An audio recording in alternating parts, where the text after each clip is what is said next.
At least 100 people burned to death in illegal oil refinery in Nigeria. Niger will allow foreign special forces on its soil. A Zambian district is discussing formalizing small-scale manganese mining to improve the local economy. Mozambique and Malawi will build a $154 million interconnector power plant to bring more electricity to the region. The Ethiopian intelligence agency arrests 34 Al-Shabaab suspects who were allegedly planning an attack in Addis Ababa. An Ebola death occurs in the DRC. A Malawian envoy gives advice on how to improve the nation's fishing industry. Nigeria, at least 100 charred dead after illegal refinery explosion in Nigeria. This article is taken from Actu Cameroon. At least 100 people have been killed in an explosion at an illegal oil refinery depot in Nigeria's Rivers State, a government official said. According to media reports and officials from Rivers State in Nigeria, the fire occurred at an illegal bunker site and affected over 100 people who were burned beyond recognition. The site is one of many places where many people, due to severe poverty, have undertaken illegal crude oil refining activities with deadly consequences. Crude oil is extracted from a maze of pipelines owned by major oil companies and refined into products in makeshift tanks. The dangerous process has led to many fatal accidents and polluted an already devastated region with oil spills in farmland, creeks, and lagoons. Niger. Niger Parliament votes in favor of foreign troop presence. This article is taken from Voice of America. Members of Niger's parliament on Friday voted in favor of allowing the deployment of foreign forces fighting jihadists in the impoverished Sahel nation. After several hours of debate, the MPs voted 131 to 31 for the proposal. Some activists had been campaigning against the presence of foreign troops, branding them as occupiers who would threaten national sovereignty. The outcome of the votes was in little doubt, however, with the parliament in Niamey dominated by allies of President Mohamed Bazoum. In his battle against Al-Qaeda and Islamic State-linked jihadists, Niger has the support of several Western countries, including the United States and France, which have military bases in the capital and the Agadez region in the north.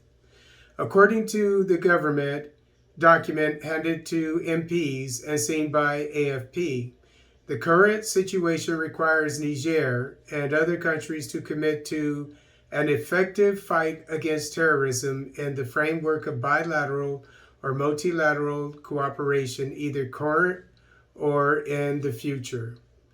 The special forces of friendly countries will be deployed and installed on the territories of members of ECOWAS facing the threat.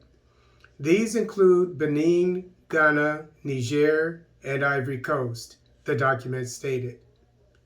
Zambia. Stakeholders welcome discussions on manganese mining. This article is taken from Lusaka Times. Care for Nature Executive Director Sama Kearns has welcomed the move by the Ministry of Mines and Minerals Development to hold an indaba on manganese mining to find a solution to illegal mining of the mineral. Excuse me. In an interview yesterday, Kearns said that the expectation of the Indaba on manganese mining is that the government should formalize the artisanal and small-scale mining sector by providing clear operation guidelines and ensuring that all those obtaining licenses and conducting mining undergo some form of training. Kearns observed that the people of Luapula had long cried over the challenges they face in the mining sector, whereas other provinces are benefiting from their minerals through well-established and coordinating legal mines. Mozambique and Malawi. Mozambique launched Power Interconnector Project. This article is taken from Voice of America.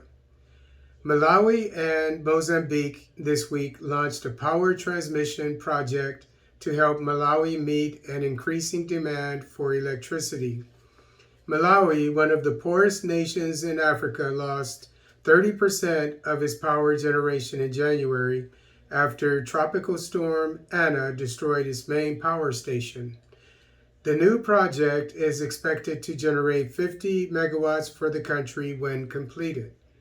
The Mozambique-Malawi Regional Interconnector Project was launched during a visit to Maputo by Malawi's President Lazarus Chakwera.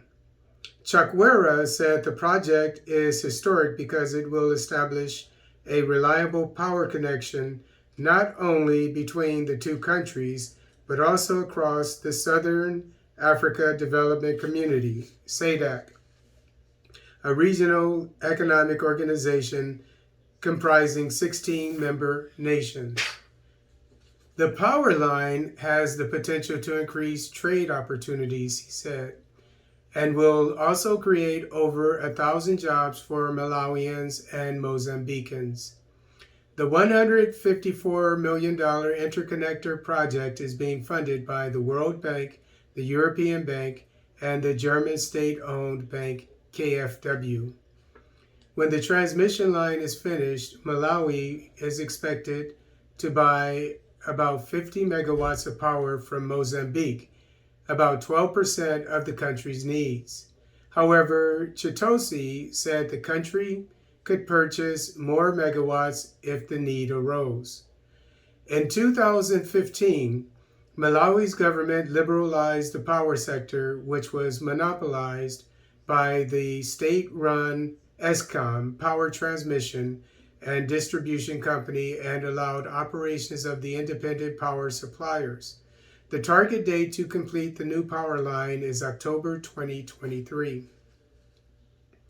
Ethiopia. NISS says Al-Shabaab's terror plots foiled. 34 suspects arrested. This article is taken from Ethiopian Monitor.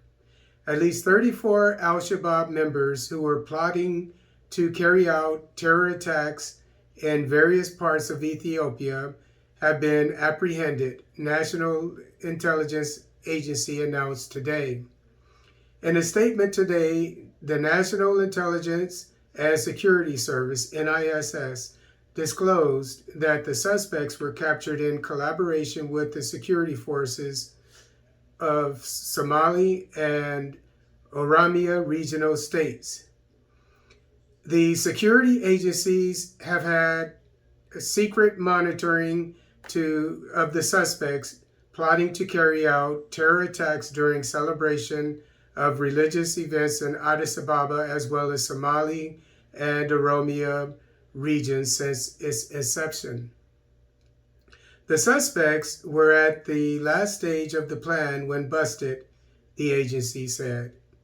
Their terror plots were thwarted after collaborative work with foreign intelligence agencies, according to NISS. One of the suspects recruited by the group opened several bank accounts in the name of Mikhail Abdurrahman Ibrahim. Before his arrest, the security agency said he had been receiving large sums of money from agents of the terrorist groups in Minnesota, USA, Somaliland, and Kenya. DRC. A new Ebola epidemic declared in the province of Equateur. Who? This article is taken from RFI.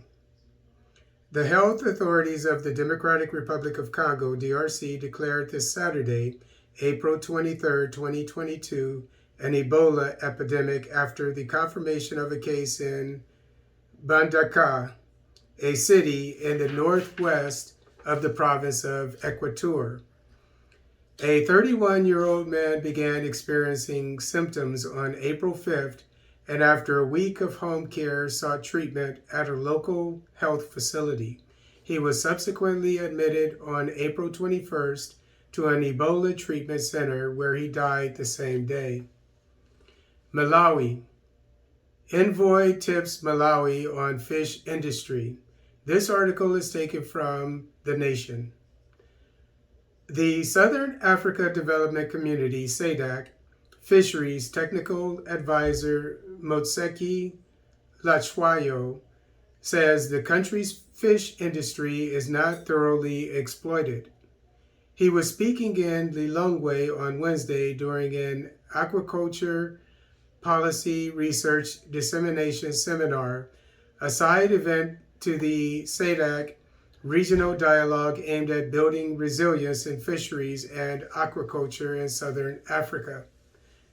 Lachwayo said to improve the fish sector, the country needs to invest in improvement of species that are available in the country. A recent study by Wapata Institute, an independent agricultural policy think tank, revealed that the fish sector is affected by a lack of relevant extension services, including a lack of input markets, a lack of access to good quality feed, and poor quality of fingerlings. Despite the challenges facing the sector, Malawi's annual fish production increased to 173,480 metric tons in 2021, raking in 187.3 billion kwachas, $2,266,330 from sales, an increase of 1.5% from the previous year.